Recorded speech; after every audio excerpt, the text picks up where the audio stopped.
আপনারা দেখেন 2 দিন পর পরে হুজুররা রাস্তায় নামে, আপনারা একবারও চিন্তা করেন না কেন রাস্তায় নামে, তাদের এজেন্ডা কি? বাংলাদেশের পক্ষে, বাংলাদেশের মুসলমানদের পক্ষে, এই দেশের সার্বভৌমত্বের পক্ষে যদি কোনো দল থাকে, নিঃস্বার্থভাবে একমাত্র আলেম উলামারা আছে, আর কেউ নাই। মোহতারাম হাজিরিন, এই ইসকনের ইন্ধনে আমি এই মসজিদে আলোচনা করেছিলাম, আমাদের ছোট ছোট কোমলমতি শিশুদের বইয়ের পৃষ্ঠার মধ্যে হিন্দু দেবদেবীর ছবি আসছিল, সেইটা ওলামা একরামের আন্দোলনের মুখে, বাধার মুখে পাল্টাইতে বাধ্য হয়েছে। জানেন কিনা? আপনারা জানেন কিনা? এই ইসকন বিভিন্ন প্রতিষ্ঠানে প্রসাদ দিত, প্রসাদ। এই প্রসাদ খাওয়াইয়া মুসলমান ছেলেদেরকে, মুসলমান মেয়েদেরকে হিন্দুত্ববাদের দিকে আস্তে আস্তে ধাবিত করছে। আপনারা মনে করেন কি সরাসরি আমার এই মসজিদে আইসা একজন খাড়ায়া কইব তোমাগো মুসলমান মানি না, সবাই হিন্দু হইয়া যাও? তাই না, না, তারা আস্তে আস্তে গোড়া দিয়া সিস্টেম করতে করতে এমন একটা সময় আসবে, আপনার সন্তানের নাম থাকবে আব্দুল্লাহ, নাম থাকবে আব্দুর রহমান, আপনার সন্তানের নাম থাকবে আব্দুর রহমান ইবনে আউফ, কিন্তু তার কলিজার মধ্যে ঈমান থাকবে না, তার মধ্যে দ্বীন থাকবে না, দ্বীনের শিক্ষা থাকবে না, তার মধ্যে 16 আনা হিন্দুয়ানি থাকবে। এই চেষ্টা ইসকনের জন্ম থেকে এই পর্যন্ত করে আসছে এবং এখনো করতেছে, ঠিক কিনা বলেন? ইসকনের বিরুদ্ধে বিভিন্ন মসজিদে ওলামা একরাম বিভিন্ন জায়গায় বিভিন্ন সময় কথা বলেন। ইসকনের ব্যাপারে আজকে থেকে 6 বছর আগে আমাদের বাংলাদেশের একজন স্বনামধন্য সাংবাদিক ইলিয়াস হোসাইন নাম, তিনি ইসকনের তাদের মিশন ও ভিশন নিয়ে একটা ব্যাপক আলোচনা করছিলেন। 6 বছর আগেই যদি তাদের বিরুদ্ধে ব্যবস্থা নেওয়া হইতো, তাইলে তাদের কর্মকাণ্ড, তাদের এই যে মুসলমানদের এগেইনস্টে তাদের যে চিন্তা ভাবনা, মুসলমানদের উপর অত্যাচার করার, নিপীড়ন করার, মুসলমানদেরকে হেয় প্রতিপন্ন করার যে সমস্ত চিন্তা ভাবনা, এইটা তারা করতে পারত না। মোহতারাম হাজিরিন, এই ইসকনের সৃষ্টি হয়েছে আমেরিকায়, ইন্ডিয়ায় না। হিন্দুদের 3য় স্থান হচ্ছে ইন্ডিয়া, ভারত, কিন্তু এই ইসকন নামের যে সন্ত্রাসী সংগঠন, শ্রী শ্রী প্রভুপাদ 1966 সালে আমেরিকায় এই সংগঠনটা তিনি প্রথম শুরু করেন। লা ইলাহা ইল্লাল্লাহু মুহাম্মাদুর রাসূলুল্লাহ সাল্লাল্লাহু আলাইহি ওয়াসাল্লাম। আল্লাহ রব্বুল আলামিনের শুকরিয়া জ্ঞাপন করছি। আল্লাহ রব্বুল ইজ্জত, আল্লাহ জাল্লা শানহু, তার ঘর মসজিদে আমাদেরকে আসার তৌফিক দান করলেন, বসার তৌফিক দান করলেন, কিছু কথা বলার, কিছু কথা শোনার, কিছু আমলের উপরে চলার চেষ্টা করতে থাকা। মানুষের ভুল ভ্রান্তি, পাপ পঙ্কিলতা মিলাইয়াই মানুষ, কিন্তু আল্লাহ রব্বুল আলামিন মানুষের চেষ্টা, মানুষের চাহাত, তার ঈমানের উপরে নজর দিবেন। একই বাবার 2 জন সন্তান, একজন ঘুরে ফিরে কিন্তু পরীক্ষার সময় ঠিকই অল্প পড়া ভালো রেজাল্ট করে, বেশি পড়ে না, অল্প পড়ে, রেজাল্ট ভালো হয়। আরেকজন সন্তান তিনি খুব মুজাহাদা করে, চেষ্টা করে, কিন্তু রেজাল্ট ভালো হয় না। আছে না, কারো একটু মেধা বেশি থাকে, কারো একটু মেধা কম থাকে। তো এই দুনিয়ায় আল্লাহ রব্বুল আলামিনের সৃষ্ট এই দুনিয়ায় মানুষ চেষ্টার উপরে থাকা, আমলের উপরে লেগে থাকা। কারো হয়তো আমল একটু সুন্দর হবে, কারো একটু গুনাহ বেশি হয়ে যাবে, বারবার আল্লাহর কাছে ইস্তেগফার করবে, আবার গুনাহ হবে, আবার ইস্তেগফার করবে, আবার গুনাহ হবে, আবার ইস্তেগফার করবে। এমন চলতে চলতে একটা সময় আল্লাহ রব্বুল আলামিনের আজরাইল এসে হাজির হবে। আল্লাহ রব্বুল আলামিন এই বান্দার দিক দৃষ্টিপাত করে দেখবেন, এই বান্দার তো গোটা জীবনই চেষ্টায় চেষ্টায় কেটে গেছে। তো আল্লাহ রব্বুল আলামিন বান্দার এই চাহাত দেখে, এই ইস্তেগফার দেখে, এই চেষ্টা দেখে বান্দাকে ক্ষমা করে দিবেন। বলি আলহামদুলিল্লাহ। মুহতারাম হাজিরিন, এই জন্য আমাদের চেষ্টার উপরে থাকা, আমাদের লেগে থাকা, আমাদের আল্লাহ রব্বুল আলামিনের ধ্যানে থাকা, আল্লাহ রব্বুল আলামিনের খেয়ালে থাকা। আমার আসলে আলোচনার খেয়ালে আউলে গেছে, স্টার্ট আইতে কি দেন তো আগে, শুনেন তো কি সমস্যা।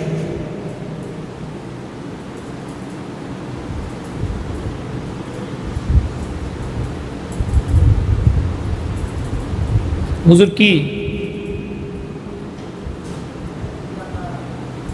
টাকা একটু সামনে দিয়ে এসে দেওয়া যায় না, জানে না এই গেটটা তালা মারা থাকে, এটার এটা হাইট হয়ে এরপরে ডিস্টার্ব করে দেওয়ান লাগবো।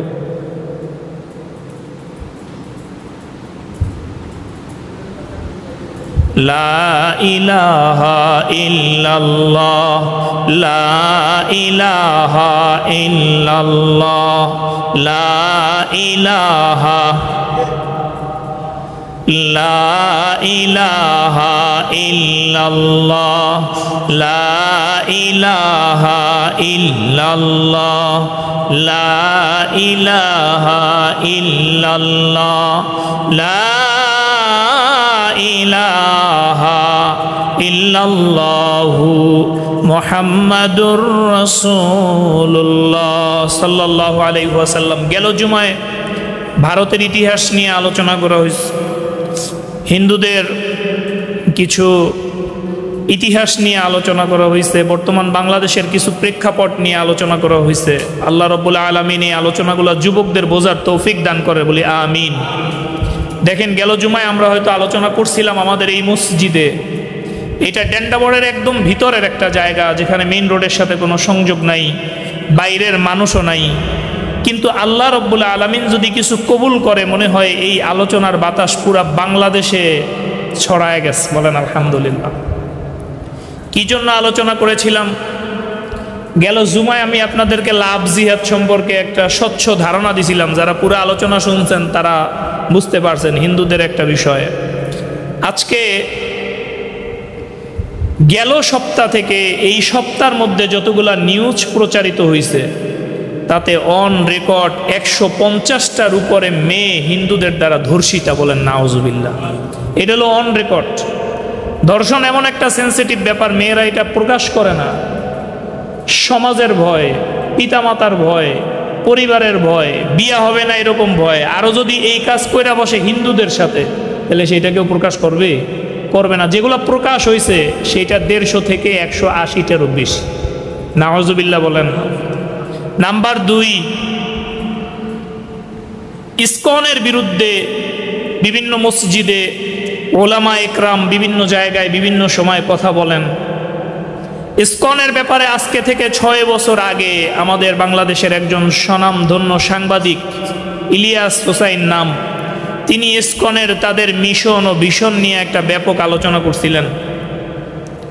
6 বছর আগেই যদি তাদের বিরুদ্ধে ব্যবস্থা নেওয়া হইতো, তাইলে তাদের কর্মকাণ্ড, তাদের এই যে মুসলমানদের এগেইনস্টে তাদের যে চিন্তা ভাবনা, মুসলমানদের উপর অত্যাচার করার, নিপীড়ন করার, মুসলমানদেরকে হেয় প্রতিপন্ন করার যে সমস্ত চিন্তা ভাবনা, এইটা তারা করতে পারত না।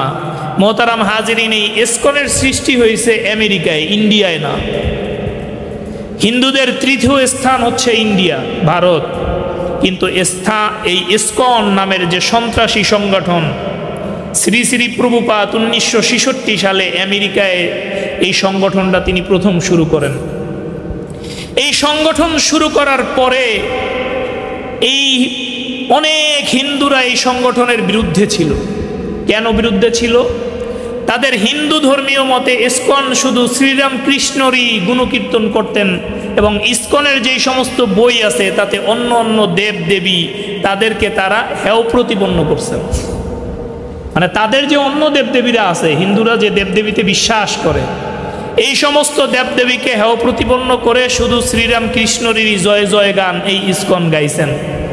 এই হইল ইসকনের শুরুর নাম্বার 1। এই জন্য অনেক দেশে ইসকন নিষিদ্ধ, এমনকি ইন্ডিয়ার মতো দেশের অনেক স্টেটেও স্বয়ং এই ইসকন কোনো কর্মকাণ্ড পরিচালিত করতে পারবে না। নাম্বার 2,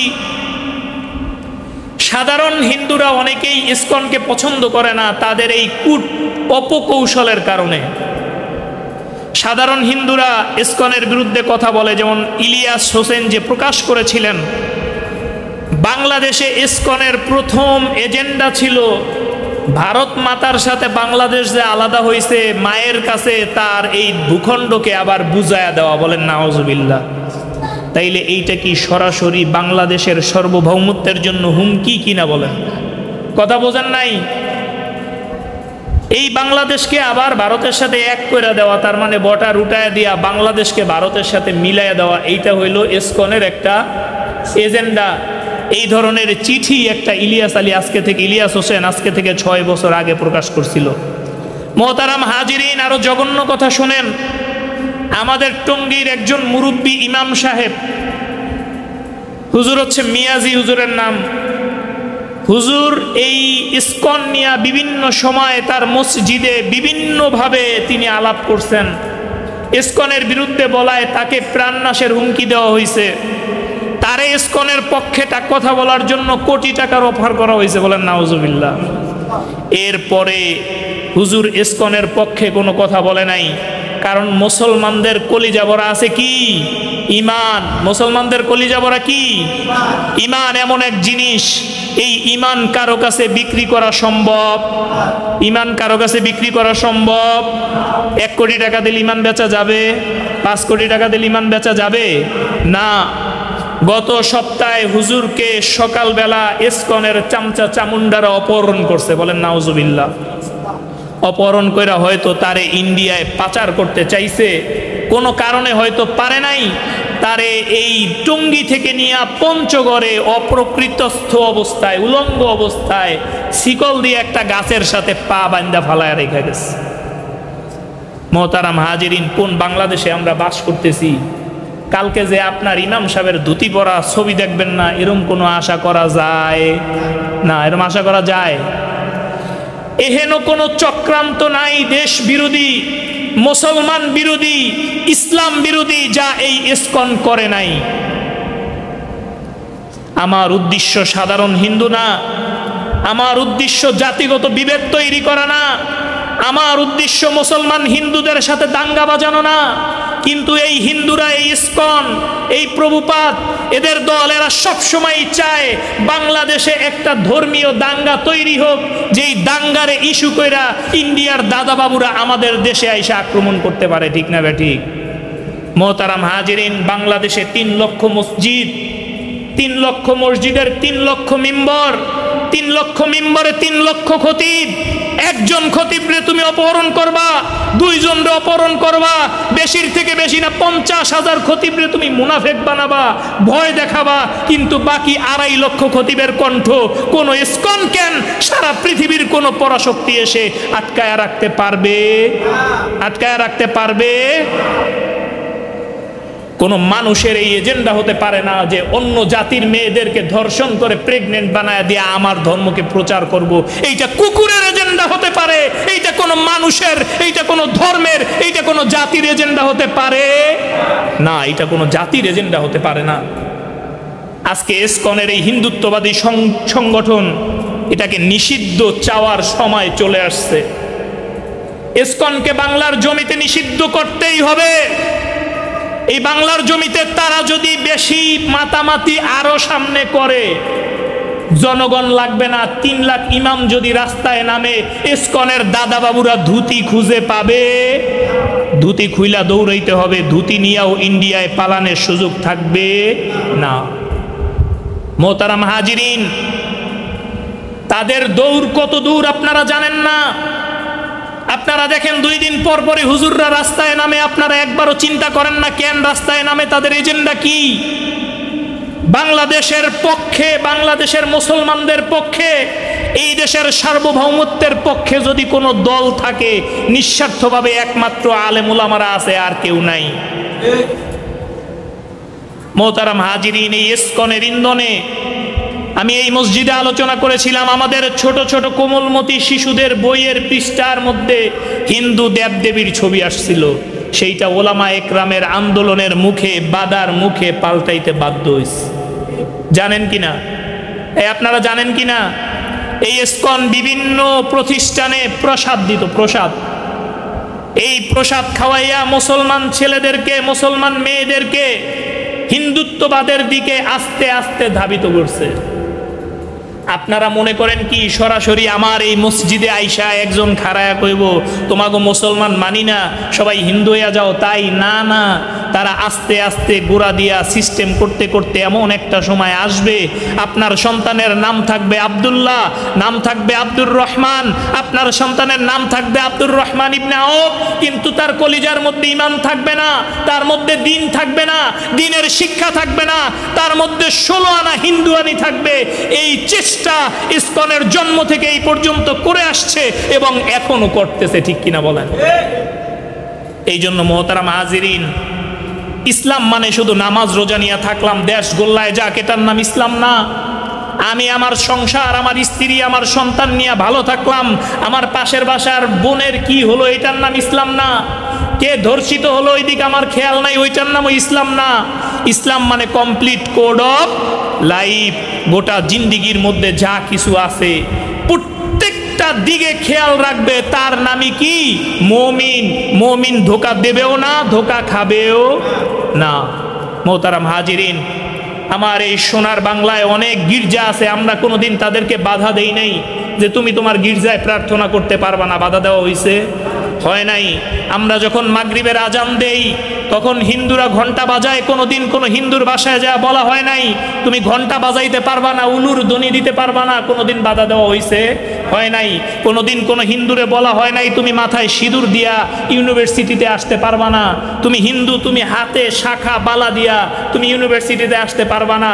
কিন্তু কোনো মুসলমান মেয়ে যদি হিজাব করে ইউনিভার্সিটিতে যায়, কোনো মুসলমান মেয়ে যদি তার ইজ্জত আবরু পর্দার হেফাজত করে যায়, এই বাংলাদেশের অসংখ্য অগণিত স্কুল থেকে অনেক শিক্ষকরা এমন ঘটনা আছে তারে বের করে দিছে, ঠিক না বেঠিক? এমন শিক্ষক আছে যিনি ক্লাসের মধ্যে একবার একটা হাদিসের উদাহরণ দিয়ে কথা বলছেন, একজন শিক্ষক এই অপরাধে তারে ক্লাস থেকে বাইর করে দেওয়া হয়েছে। আপনারা মুসলমান কান্ট্রিতে আছেন, খবর তো মিয়া কিছু রাখেন না। মুসলমানি বলতে কিছুই নাই।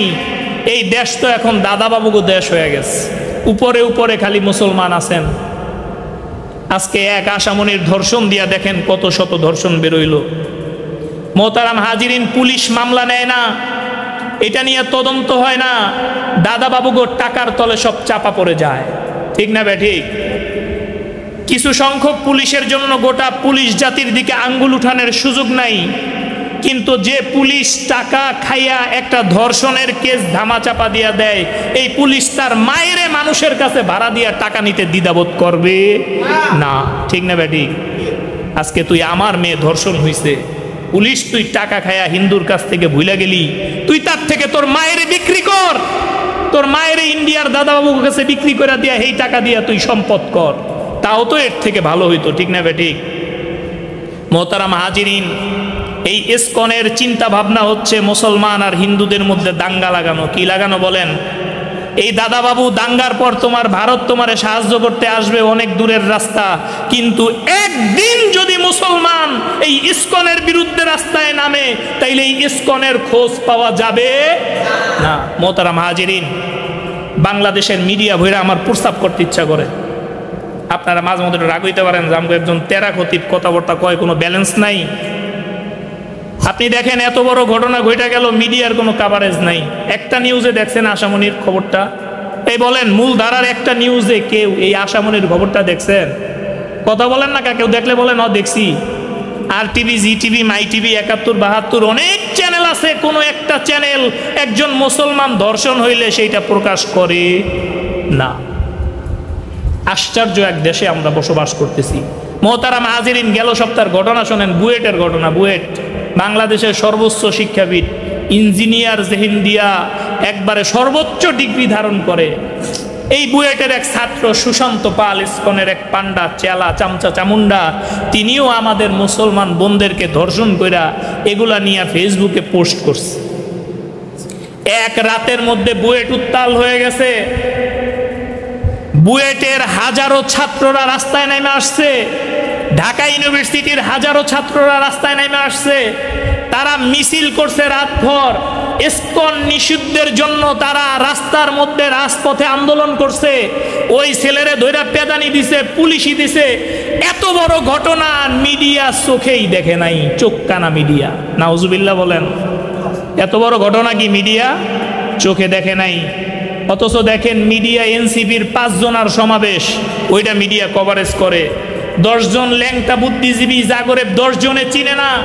তারা যদি মানুষ থাকে 5 জন, সমাবেশে ক্যামেরা থাকে 100, পুলিশ থাকে 150, এইটা মিডিয়া প্রকাশ করতে পারে। কিন্তু এই মুসলমানের দেশে মিডিয়া চালায়া, মুসলমানের ভিউ দিয়া টিআরপি বাড়ায়া, মুসলমানের ট্যাক্সের টাকা এই দেশে বসবাস করা একটা যোগ্য নিউজ, একটা সঠিক নিউজ বাংলাদেশের মিডিয়া কোনোদিনই প্রকাশ করতে পারে নাই। 5ই আগস্টের আগে আমরা এই মিডিয়ারই দেখছি বাংলাদেশের সর্বোচ্চ সবচেয়ে বড় আল্লাহর ওলি গাউসে পাক আছিল শেখ হাসিনা। মিডিয়ার খবর শুনলে এমনই মনে হয়েছে 5ই আগস্টের আগে, ঠিক না ভাই? ঠিক। এই শেখ হাসিনার বিরুদ্ধে কোনো মিডিয়া কথা বলছে? বলে নাই। উনি একটা ভুল করলে ওইটা আর দেখায় নাই। উনি যদি একটা ভালো কাজ করছে ওইটারে 70 বার দেখাইছে, ঠিক না ভাই? ঠিক। এরপরে যেই স্পট পরিবর্তন হয়েছে, দেশের সরকার পরিবর্তন হয়েছে, এখন মনে হয় যে ফেরাউনের চেয়েও খারাপ মনে হয় মিডিয়া ছিল। মিডিয়ার প্রচারণাটা এইরকম। কথা কি আমার বোঝেন নাই? সে ভালো মন্দ এটা আমি বলতে চাই নাই। মিডিয়ার প্রচার, সরকার যখন ক্ষমতায় আসিল তখন সরকারের কুলুকুলু দুলুদুলু করে মিডিয়া সব সময় সরকারের পক্ষের প্রচারগুলাই করছে। যেই সরকার চেঞ্জ হয়েছে এখন একবারে এই সরকারের বিরুদ্ধে যত কিছু বলা যায় সব যেন মিডিয়া আগে কিছুই জানতো না, 5 তারিখের পরে যেন সব তারা জেনে ফেলছে। এইরকম মিথ্যুক মিডিয়ার করসাদি সাজায়া সারা পৃথিবীতে বড় বড় মানুষদেরকে হত্যা করা হয়েছে। আমরা ছোটকালে ইরাকের যুদ্ধ দেখছি, সাদ্দাম হোসেনের মতো একজন বর্ষিয়ান নেতাকে এইভাবেই হত্যা করা হয়েছে। মিডিয়ার মাধ্যমে তারে প্রমাণ করা হয়েছে, তার মতো একজন নেতাকে ফাঁসি দেওয়া হয়েছে। বিশ্বের কেউ কিছু করতে পারে নাই, কেউ কিছু করতে পারে। আপনারা জানেন লিবিয়ার শাসক ছিল মুয়াম্মার গাদ্দাফি, তার নাম তো শুনছেন। আমি শুধু অনেক লম্বা ইতিহাস, তিনি প্রায় 40 বছর শাসন করছেন। কত বছর? 40 বছর। একটা সেনা অভ্যুত্থানের মাধ্যমে তিনি শাসনে আসছিলেন লিবিয়ায়। যখন লিবিয়া শাসন তিনি শুরু করেন তখন লিবিয়া, আপনাকে বিরক্ত হচ্ছেন? কারণ সবসময় তো এই যে কবরের আর হাসরের ওয়াজ শুনে অভ্যস্ত হইলে এই কথাগুলো একটু কষ্ট লাগতে পারে। মোহতারাম হাজিরিন, লিবিয়া একটা দেশ ছিল আফ্রিকার মতো একটা গরিব দেশ। কি দেশ বলেন? গরিব দেশ। এই লিবিয়ায় মুয়াম্মার গাদ্দাফি ক্ষমতায় আসার পর তার 40 বছরের ক্ষমতায় তিনি বিদ্যুৎ বিল ফ্রি করে দিয়েছেন, 100% ফ্রি। মাস শেষে কাগজ লয়ে কেউ দৌড়ান লাগে নাই। 2 নম্বরে তিনি সন্তানদের লেখাপড়া ছোটন থেকে শুরু করে MA পাস পর্যন্ত 100% ফ্রি করে দিছিলেন। 1 টাকার খাতা রে, কলম রে, বই রে, কাগজ রে, স্কুলের বেতন রে কোনো কিছু লাগে নাই। আরো শোনেন, কোনো সন্তান যদি বিদেশে লেখাপড়া করার দরকার হইতো, যেই এডুকেশন লিবিয়ার পক্ষে দেওয়া সম্ভব না, সম্পূর্ণ সরকারি খরচে তারে দেশের বাইরে পড়তে পাঠানো হইতো। এই পড়াশোনা শেষ করে এরপরে দেশে আসা পর্যন্ত এইটাও ছিল 100% ফ্রি। কেমন শাসন ব্যবস্থা ছিল? 3 নম্বরে 100% হসপিটাল ফ্রি, বেড ফ্রি, ঔষধ ফ্রি, ডাক্তারও ফ্রি। চিন্তা করা যায়, হসপিটালও ফ্রি, বেডও ফ্রি, ডাক্তারও ফ্রি, ওষুধও ফ্রি। 4 নাম্বার, লিবিয়ার এই শাসক কেউ যদি বিয়ে করত তার জন্য ঘরের ব্যবস্থা করত, তার ঘরের আসবাবপত্রের ব্যবস্থা করত। শুধু তাই না, একটা পোলা হইলে একটা বড় ভাতা দিত, 2টা হইলে আরো দিত, 3টা হইলে 3 গুণ দিত। সুবহানাল্লাহ বলেন। এ তো গেল এই। এরপরে যে তেল বেচা টাকা লিবিয়ার, এই টাকার সরাসরি একটা অংশ তিনি জনগণের অ্যাকাউন্টে দিয়ে দিতেন। এই মুয়াম্মার গাদ্দাফির মতো শাসক তিনি এরপরে সর্বশেষ যে প্রচেষ্টাটা চালাইছিলেন, তিনি তাদের নিজস্ব একটা মুদ্রার প্রচলন করতে চাইছিলেন, যেটা এই তেজপাতা না, কাগজ না। আচ্ছা, কাগজের কোনো ভ্যালু আছে বলেন? 100 টাকার একটা নোট, আবু তোহা মোহাম্মদ আদনান সাহেব, উনি অনেক সাজায় গুছায় বলতে পারেন, ওনার মতো এই ব্যাপারে আমারও তো মেধা নাই। 100 টাকার একটা নোট, এইটার এই টাকা ছাড়া এই কাগজের কোনো ভ্যালু আছে? আমার কথা বোঝেন নাই? স্বর্ণের একটা আন্তর্জাতিক বাজারে ভ্যালু আছে, কিন্তু 100 টাকার নোটটা নিয়ে যদি ইন্ডিয়া যান, ইন্ডিয়ায় কোনো কিছু 100 টাকার নোট দিয়ে কিনতে পারবেন না। কিন্তু আপনি যদি 1 ভরি স্বর্ণ নিয়ে ইন্ডিয়ায় যান, ওইটা ইন্ডিয়ায়ও বেচতে পারবেন। আমেরিকায় যদি যান, আমেরিকায়ও বেচতে পারবেন। ইউরোপে যদি যান, কানাডায় যান, পৃথিবীর যেই দেশেই যান ওই দেশেই বেচতে পারবেন। এই জন্য রাসূল আরবি সাল্লাল্লাহু আলাইহি ওয়াসাল্লামের জমানায় মানুষের কারেন্সি নির্ধারণ হইতো স্বর্ণ এবং রৌপ্যের মাধ্যমে। মুয়াম্মার গাদ্দাফিকে পশ্চিমা বিশ্ব তারা মনে করলো যে এটা আমাদের জন্য একটা হুমকি। বলেন কি হুমকি? এমন একজন শাসক যদি বাড়তে থাকে তাইলে পশ্চিমা বিশ্বের জন্য হুমকি স্বরূপ। এরপরে আরো অনেক লম্বা ঘটনা আছে, এগুলোর দিকে যাওয়া যাবে না, আমার আলোচনার বিষয়বস্তু ভিন্ন। গাদ্দাফি 2 বার ইসরায়েলের জাহাজে হামলা করে দিতে চাইছিল, 2 বার, অনেক কষ্ট করে তারা থামানো হয়েছে। ইসরায়েল কিন্তু মুয়াম্মার গাদ্দাফি সাদ্দাম হোসেনের সময়ও কয়েকবার আক্রমণ করতে চাইছিল, কিন্তু এত বড় সাহস ফিলিস্তিনের বিরুদ্ধে ইসরায়েল পায় নাই। মোহতারাম হাজিরিন, খুব খেয়াল করে শুনবেন মুসলমানদের কেমনে কোণঠাসা করা হয়েছে। মুয়াম্মার গাদ্দাফি যখন তার দেশের এইরকম একটা ধাতব মুদ্রা প্রচলন করতে চাইলেন, এইটাকে পশ্চিমা বিশ্ব সারা পৃথিবীব্যাপী একটা হুমকি মনে করলেন। কেন হুমকি মনে করলেন? পশ্চিমা বিশ্ব মূল্য নির্ধারণ করে টাকায়, তারা মূল্য নির্ধারণ করে ডলারে। ডলারের রেট বাড়লে দেশের জিনিসপত্রের দাম বাইরে যায়, রেট পড়ে গেলে জিনিসপত্রের দাম কমে যায়। তারা ভাবলেন যদি একটা দেশ আবার স্বর্ণ মুদ্রার প্রচলন করে কিংবা কোনো ধাতব মুদ্রার অন্যান্য দেশগুলা এটা শিক্ষা ফেলতে পারে। যেমনি হোক মুয়াম্মার গাদ্দাফিরে সন্ত্রাসী বানাইয়া তারে হটাইতে হবে। ছোট্ট খাট্ট ইস্যু নিয়ে দেশের মধ্যে সিস্টেমে আন্দোলন শুরু করে দিলেন। আমরা এমন জাতি, আমরা এমন মানুষ, আমাগো মাথার উপরে কে যে লবণ ধুইয়া বড়ই খায় এই জানার মেধা তো আমাগো নাই, এটা আমারও নাই। আমি যে কোন ধাপে ঘুরতেছি আল্লাহ মালুম। আপনি মনে করতেছেন আপনি আপনার বুদ্ধিতে চলেন, না না, আপনার মাথার বুদ্ধি পেন্টাগন থেকে আসে, আপনার মাথার বুদ্ধি ইসরায়েল থেকে আসে। আপনি কেমনে চলবেন এটা তারা ঠিক করে। মুয়াম্মার গাদ্দাফির সেই সময় আন্দোলন শুরু হইল ছোট কইরা। কি কইরা? ছোট কইরা। এদিক দিয়ে বুদ্ধি দেওয়া হইল শক্ত হস্তে আন্দোলন দমন করো। গাদ্দাফি তার প্রশাসন, তিনি যেহেতু সেনাবাহিনীর মেজর ছিল, তিনি তার প্রশাসন দিয়ে আন্দোলন দমন করলো। ওদিক দিয়ে আবার দাদাবাবুরা, ওই দাদাবাবু বলতে পশ্চিমারা, তারা সিস্টেম করে লিবিয়ায় এই আন্দোলন দমনের নামে অনেক মানুষ হত্যা করলেন। আস্তে আস্তে ছোট আন্দোলনটাই বড় হইতে রইল, আস্তে আস্তে বড় হইতে রইল। বড় হইতে হইতে এক পর্যায়ে গাদ্দাফির শাসন ব্যবস্থা ভেঙে পড়ল। গাদ্দাফি তার দেশের জনগণের হাতে অ্যারেস্ট হইল, প্রচন্ড মাইর খাইল। মাইর খাওয়ার পরে গাদ্দাফিরে গুলি করে হত্যা করা হইল। বলেন নাউজুবিল্লাহ। এখন বিদ্যুৎ বিলও দেওয়ান লাগে, চিকিৎসার টাকাও দেওয়ান লাগে, পড়তে গেলেও টাকা লাগে, মুদ্রাস্ফীতি হয়ে গেছে, দেশে সব জিনিসের দাম বাইরে গেছে, কিন্তু তাতে কি? গণতন্ত্র তো প্রতিষ্ঠা হয়েছে। মোহতারাম হাজিরিন, আমি যেই কথা বলতে চাচ্ছি, জাতিগত বিবাদ আমাদের উদ্দেশ্য না। তাইলে খলিফা ওমর অর্ধ পৃথিবী শাসন করছেন, কোনোদিন তরবারির জোরে একজন কাফেরকে মুসলমান বানায় নাই, কোনোদিন অন্যায়ভাবে কারো বিরুদ্ধে যুদ্ধ চাপায়া দেয় নাই, কোনোদিন দেয় নাই।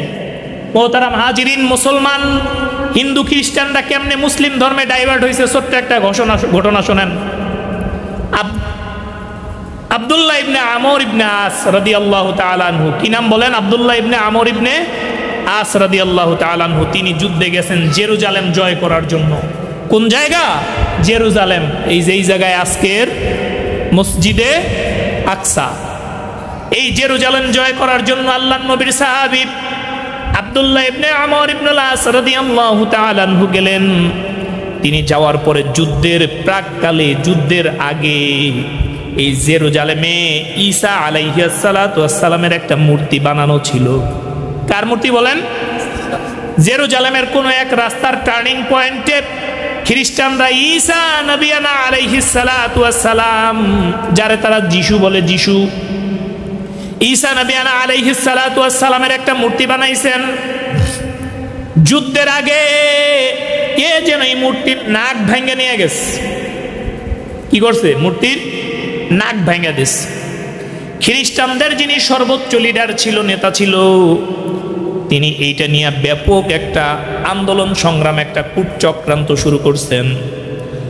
আব্দুল্লাহ ইবনে আমর ইবনে আস রাদিয়াল্লাহু তাআলা আনহুকে বললেন, যুদ্ধ সংঘাত পরে হবে, দেশকে বিজয় করবে, কে দখল করবে সেটা পরের কথা।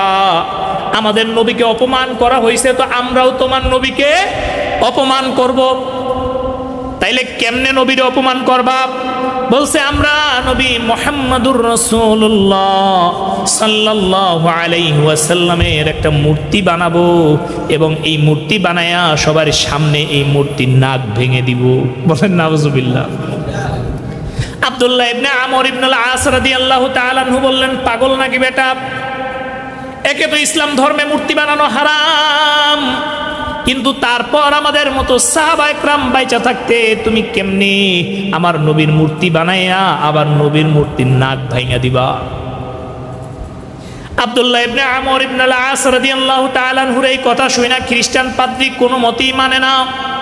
তিনি মূর্তি বানাবেন, মূর্তির নাকও ভেঙে দিবেন, এমন একটা পরিকল্পনায় যখন এক জায়গায় হয়েছে সবাই, তখন আমর ইবনে আস রাদিয়াল্লাহু তাআলা আনহু বললেন, থাক, তার আর দরকার নাই। নবীর মূর্তি ওটা তো একটা জড় বস্তু হবে, তার থেকে মুসলিম দলের সেনাপতি আমি, তুমি আমার নবীর নাক না ভাঙা আমার নাকটা কাইটা নিয়ে যাও। আল্লাহু আকবার বলেন, জোরে বলেন আল্লাহু আকবার। আল্লাহর নবী সাল্লাল্লাহু আলাইহি ওয়াসাল্লামের জন্য মুহাব্বত এমন মারাত্মক পর্যায়ের ছিল, তিনি সহ্য করতে পারে নাই যে নবীর মূর্তি বানাবে, মূর্তির আবার নাক ভেঙে আমার নবীর অপমান করবে। তার থেকে আমি জীবন্ত অবস্থায় ওরা আমার নাকটাই ভেঙে কাইটা নিয়ে যাক। খ্রিস্টান সেনাপতি এটা শুনে বিশাল খুশি যে চরম একটা কাজ পাওয়া গেছে। মূর্তির নাক না কাইটা যদি মুসলিম সেনাপতির নাক কাটা যায়, তাইলে তো আর যুদ্ধ বিগ্রহ বলতে কিছু থাকে না। একটা দলের যদি সেনাপতির নাক কেটে দেওয়া হয়, তাইলে তো আর যুদ্ধের দরকার হয় না। আমর ইবনে আসের কথায় তিনি সম্মতি জ্ঞাপন করলেন। আগামীকালকে হাজার হাজার সৈন্যবাহিনীর সম্মুখে, ঠিক আছে, আমর ইবনে আস তোমার নাক কাইটা দেওয়া হবে। আল্লাহর নবীর সাহাবী আমর ইবনে আস রাদিয়াল্লাহু তাআলা আনহু তার কথায় মাইনা নিলেন। বিশাল জনসমুদ্র, হাজার হাজার খ্রিস্টান, ইতিহাস গ্রন্থে লেখা আছে প্রায় 50,000 খ্রিস্টান, তারা এক জায়গায় হইছে কেমনে একটা মুসলমান সেনাপতির নাক কাটা যায় এটা দেখার জন্য। আমর ইবনে আস রাদিয়াল্লাহু তাআলা আনহু সময় মতো উপস্থিত, তার নাক কাটা যাবে। খ্রিস্টান বললেন, তোমার মনে কি কোনো শঙ্কা নাই? তোমার মনে কি কোনো ভয় নাই?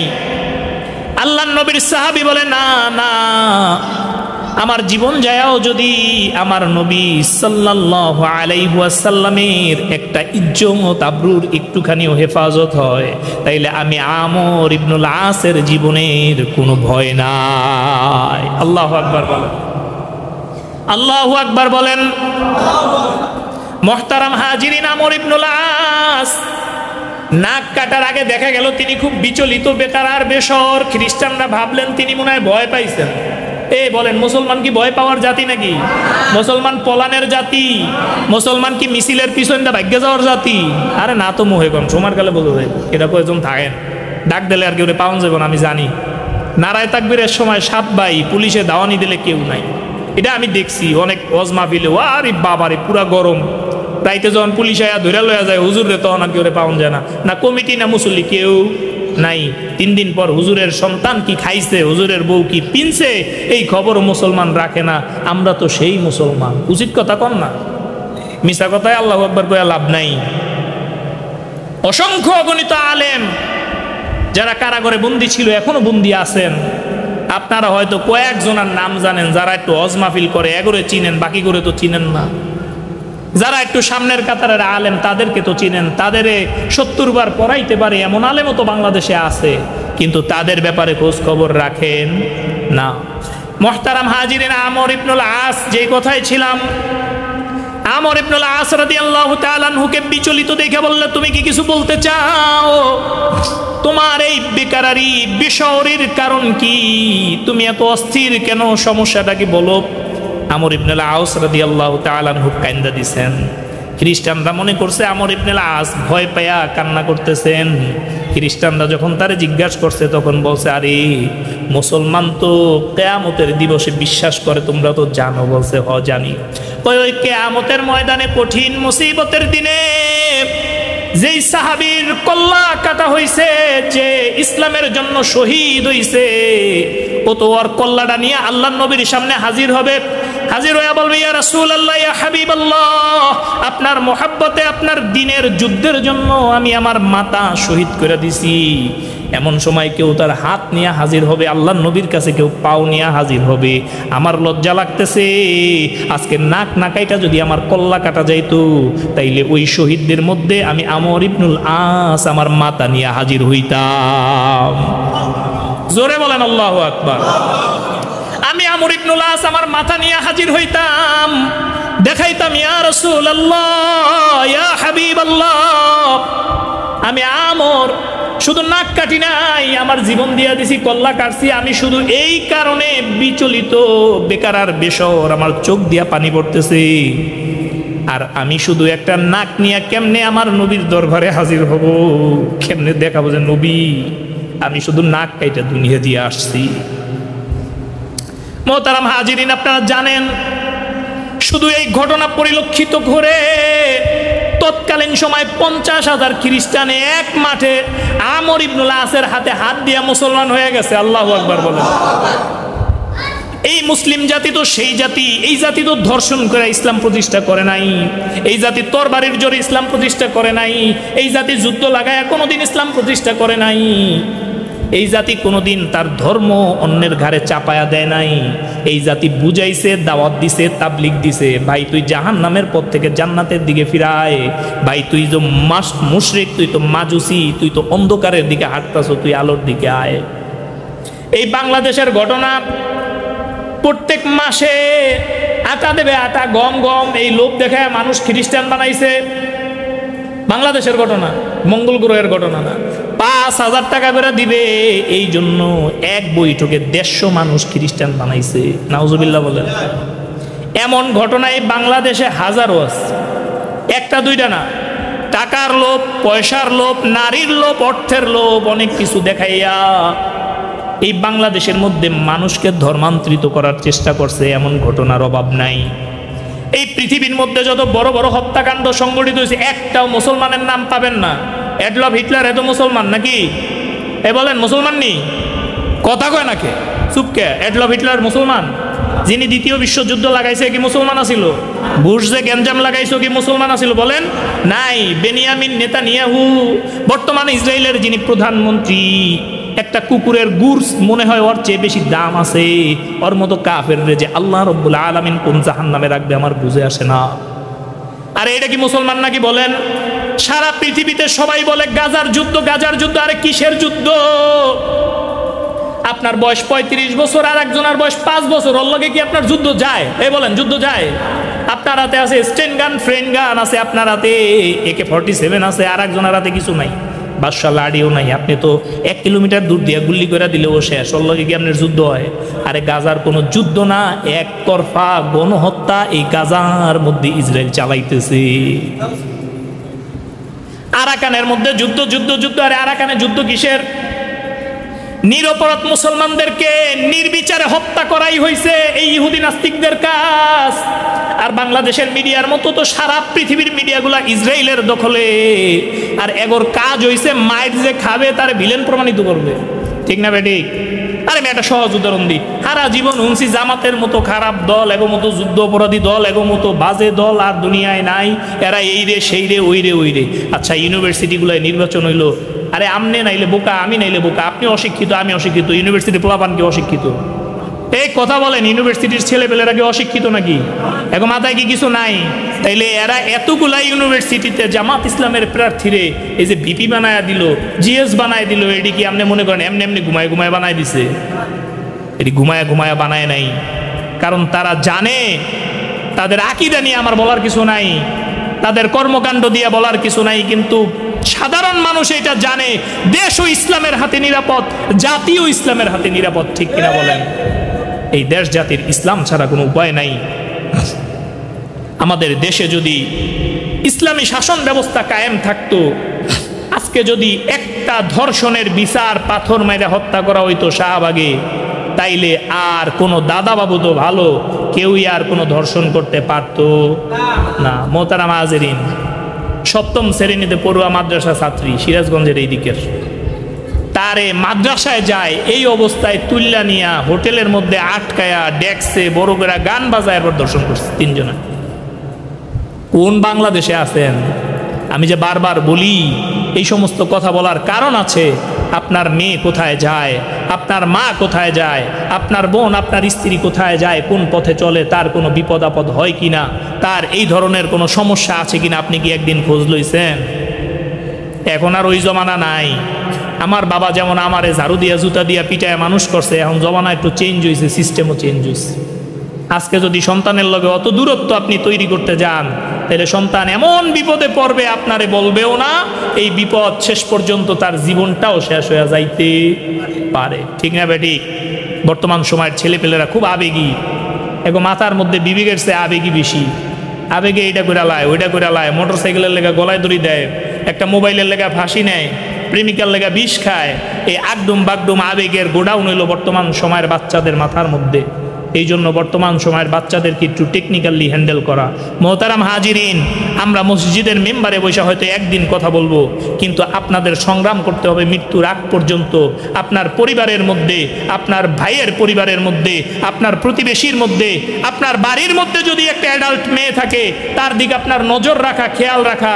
এ ভাস্তি, এ ভাগ্নি, এ মেয়ে, তুই কার সাথে মিলো, কার সাথে চলো। আজকে তো আমরা এগুলো দেখাই বন্ধ করে দিছি। আরে আমি ভালো তো সব ভালো, মানে আমি শান্তিতে আছি তো মনে হয় দেশই শান্তিতে আছে। ঠিক না বেঠিক? আজকে ওই মায়ের কি অবস্থা যার মেয়ে ধর্ষিত হয়েছে। অন রেকর্ড 170 থেকে 80টা ঘটনা শুধু হিন্দু ছেলেরা ধর্ষণ করে করে মুসলমান মেয়েদেরকে প্রেগনেন্ট করে ছেড়ে দিচ্ছে। আমাদের মানিকগঞ্জের এক বোনের একটা ইন্টারভিউ দেখলাম, তারে ওই হিন্দু ফ্যামিলি এমনভাবে ঘায়েল করছে, পোলার মা, পোলার বাপ, এরপরে বিয়ে করছে। পোলা আগে কইছে যে আমি মুসলমান, এই আলুপাম টালুপাম দিয়া এই মেয়েরে বিয়া করছে। বিয়া করে মায়েরে শাখা পড়তে, সিঁদুর পড়তে, এরপরে বাধ্য করছে। বাধ্য করার পর জোরপূর্বক 3 মাস সংসার করছে। সংসার করে প্রেগনেন্ট বানাইয়া এই মেয়েরে লাথি মেরে বের করে দিচ্ছে। এই ঘটনার জন্য এই মেয়ে দাঁড়ে ঘুরছে, কোনো পুলিশ মামলা নেয় নাই, কেউ বিষয়টা আমলে নেয় নাই। যখন এই বিষয়টা একটু চাউর হয়েছে, সামনে আসছে, ওলামা একরাম যখন একটু চাপ সৃষ্টি করছে, তখন তারা মামলা নিতে বাধ্য হয়েছে। আমাদের আতাউল্লাহ বিক্রমপুরে হাফিজাহুল্লাহ নামে এক আলেম আছেন, তিনি এই সমস্ত বিষয় নিয়ে কাজ করেন। আল্লাহ রব্বুল আলামিন তার জান ও মালের নিরাপত্তা দান করেন, বলে আমিন। আল্লাহ রব্বুল আলামিন যেই সমস্ত আলেমরা এগুলো নিয়ে কথা বলেন, আমার এই কথা রেকর্ড হচ্ছে, হইতে পারে একদিন দেখবেন আপনাকে ইমাম সাহেব নাই। এটা একবারেই স্বাভাবিক ব্যাপার, গুম হইতে পারে, খুন হইতে পারে, কিন্তু এইটা একবারই মানুষের ভুল ধারণা যে গুম কইরা খুন কইরা টিক্কা থাকা যায়, এটা কোনোদিনই টিক্কা থাকা যাবে না। কারণ মুসলমান যদি গর্জে ওঠে, আমি এখনো বলবো যারা হিন্দুরা আছেন, ইসকন আসলে প্রকৃত হিন্দু কোনো দল না। সাধারণ হিন্দু যারা আছেন, হিন্দুর মধ্যে বহুত জাতি বিভেদ আছে, বহুত ফেরকা আছে, এটা নিয়ে আমার কম বেশি পড়াশোনা আছে। সাধারণ হিন্দুরা ইসকনের ফাঁদে পাও দিবেন না, উগ্র হিন্দুত্ববাদী হয়েন না। এইটা বাংলাদেশ, এই দেশে জেএসএস আরএসএস এর খাওয়ান নাই, এই দেশে মোদির পালিত বাচ্চা হয়ে এই দেশে চলতে পারবেন না, এইটা মুসলমান চলতে দিবে না। আপনি যতই লাফালাফি করেন, যতই ফালাফালি করেন, আর বাংলাদেশের প্রশাসন যখন নীরব থাকে, মানুষ তখন মপ করতে বাধ্য হয়। আমার কথা আপনি বোঝেন নাই? আমি আজকে আপনারে থাপ্পড় মারছি, বিচার পান নাই। কালকে থাপ্পড় মারছি, বিচার পান নাই। পরশু থাপ্পড় মারছি, আপনি বিচার পান নাই। পরের দিন লাথি মারছি, থানায় যায় বিচার পান নাই। পরের দিন ঘুষি মারছি, আপনি থানায় যায় বিচার পান নাই। এলাকার মাতবরের দ্বারা যায় বিচার পান নাই। নিউজ পত্রিকার দ্বারা যায় আপনি কোনো নিউজ পান নাই। পরের দিন আপনি মনে মনে ভাববেন এই হুজুররে কেমনে খতম করা যায়, এটা আমার নিজেরই ভাবতে হবে, আমার ডাইনে বামে কেউ নাই। ঠিক না ভাই? ঠিক। আরে মানুষ তো, মানুষের তো এটা তো সাধারণ চিন্তা ভাবনা, ঠিক না? আপনি যখন কিছুই পারবেন না, তখন তো চিন্তা করবেন আমার কামটা আমারই করণ লাগবে। এই বাংলাদেশের এমন ঘটনা আছে, 10 বছরের মেয়ের ধর্ষণের বিচারের জন্য থানায় থানায় ঘুরা বিচার পায় নাই। তারপরে বাবা এবং মেয়ে রেলের নিচে মাথা দিয়ে মারা গেছে। নাউজুবিল্লাহ কইবেন না। আপনারা কি পেপার পত্রিকা পড়েন না, ফেসবুক টেসবুক চান না? মেয়ে আর মেয়ের বাবা রেলের নিচে মাথা দিয়া বিচার না পায়া মারা গেছে। এমন ঘটনায় আমাদের সোনার বাংলায় অভাব নাই। মোহতারাম হাজিরিন, যারা যুবক আছেন আপনাদের প্রতি আমার উদ্যত আহ্বান, আপনাদেরকে আমি বলবো সব সময় রাস্তাঘাটে সজাগ দৃষ্টি রাখবেন। যদি এমন মনে হয় যে বোরকাওয়ালি আপনার বোন আর লাল ফিতা হাতে বান্ধা আপনার ভাই দুইজন একসাথে যাইতাছে, ওই দুইটারে ধরবেন, পাইলেই ধরবেন, পরের চিন্তা পরে করা যাবে। কেউ না পাইলে আমারে ফোন দিবেন। আমি আজকের এই জুমার বয়ানে আপনাদেরকে আবারও সতর্ক করলাম। মোহতারাম হাজিরিন, আপনাদেরকে আবারও বললাম, ইসকনের চক্রান্ত, পশ্চিমা বিশ্বের চক্রান্ত, ইসরায়েলের চক্রান্ত, হিন্দু বলেন, বৌদ্ধ বলেন, খ্রিস্টান বলেন, সবাই একটা ব্যাপারে, এইটা হইলে মুসলমান নিধনের ব্যাপার। কথা কি বুঝে আসছে? মনে করেন আমরা 3 ভাই জায়গা জমি লইয়া দ্বন্দ্ব, কিন্তু এমন অনেক বিষয় আছে যেটা নিয়ে আমরা 3 ভাই এক। যদি পাশের বাসার ভাইলোকে ঝগড়া লাগে, তা আমগো দ্বন্দ্ব আগে না ওই বেটারে ফিরামো আগে?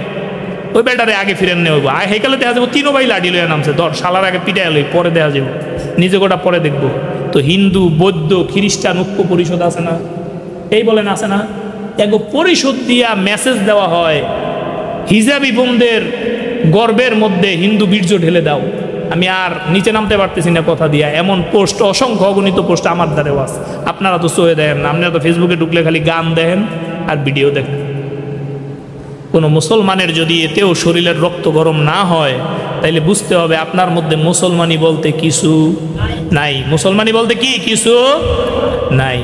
মোহতারাম হাজিরিন, বাংলাদেশের এক 12 বছরের মেয়ে পাচার হয়েছে ইন্ডিয়ায়। এই মেয়ে উদ্ধার হওয়ার পর জানা গেছে প্রায় 200 মানুষ এই মেয়ের দর্শন করছে। কত? 200। আমি বলতে চাই না তারা দর্শক জাতি, কিন্তু এগো দেশে কেউ যাই স্বস্তি পায় না। ইতালি দিয়ে এক দম্পতি আইছে ঘুরতে, 8 জন রাতে এই মেয়ের রেপ করছে। ইন্ডিয়ার ঘটনা বলতেছে। ইন্ডিয়ায় হর হামেশা অহরহ এমন ঘটনা ঘটতে থাকে। মদ্যপের জাত, ধর্ষকের জাত, এবং সেই ধর্ষণ, সেই মদ্যপ, এটা বাংলাদেশে প্রতিষ্ঠা করার জন্য মদের তো লাইসেন্স দিয়ে দিছিল লাস্টবার, জানেন তো। গেল জুমায়ও বলছিলাম, সরকারি সব প্রতিষ্ঠানের মধ্যে সবচেয়ে বেশি ব্যবসা সফল প্রতিষ্ঠান হয়েছে কেরু অ্যান্ড কোং, মদের কারখানা। এটা সবচেয়ে বেশি রাজস্ব পাইছে এই বাংলাদেশে। এগুলো তো সব আফ্রিকার মুসলমানরা নিয়ে খাইছে না? এই কথা কন না কে? বাংলাদেশি মদগুলো তো সব আফ্রিকায় চালানো হয়েছে, আমেরিকায় পাঠাই দিছে কেরু। এগো দেশে আরো ভালো ভালো ব্র্যান্ড আছে।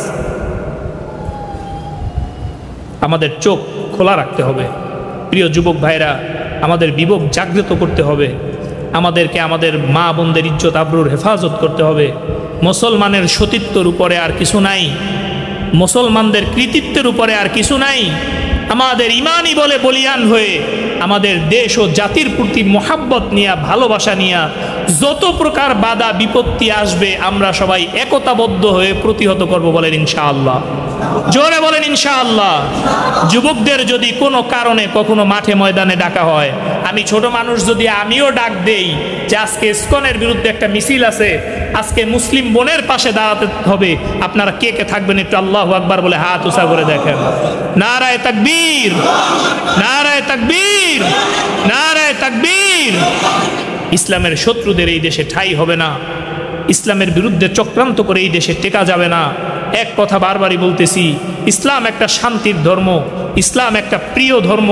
ইসলাম কোনোদিন কারো অধিকার খর্ব করে নাই, ইসলাম কোনোদিন মানব অধিকার খর্ব করে নাই। মুসলমানদেরকে মানব অধিকার শিখানোর জন্য কোনো সংস্থার দরকার নাই, কোনো দেশের দরকার নাই, কোনো জাতির দরকার নাই। মুসলমান এমনিই প্রত্যেকটা ব্যাপারে আল্লাহর রাসূলের নির্দেশিত পন্থায় যদি মুসলমান চলে, তাইলে এই মুসলিম জাতি পৃথিবীর মধ্যে রোল মডেল হবে, কেউ ঠেকায়া রাখতে পারবে না। আফগানিস্তান দেখেন, আমেরিকা 19 বছর, এরপরে সোভিয়েত ইউনিয়ন 13 বছর যুদ্ধ করলো। এখন তারা সিস্টেমে পাকিস্তানের লগে আফগানিস্তানের লাগাই দিচ্ছে। এখন যা তোরা নিজেরা পিটাপিটি কর। দেখছেন সিস্টেমগুলো কি? কার লগে লাগাইছে? পাকিস্তানের লগে লাগাই দিছে। 2 দেশই কি মুসলমান, 2 দেশ মুসলমান। পাকিস্তান এবার আফগানিস্তানের ভিতরে অনেকখানি জায়গা দখল করে ফেলছে। আমরা যে কোন চক্রান্তের মধ্যে বসবাস করি, কোন ষড়যন্ত্রের মধ্যে বসবাস করি মোহতারাম হাজিরিন, এটা চিন্তাই করতে পারবেন না। আল্লাহ রব্বুল আলামিন আমাদেরকে বোঝার তৌফিক দান করেন।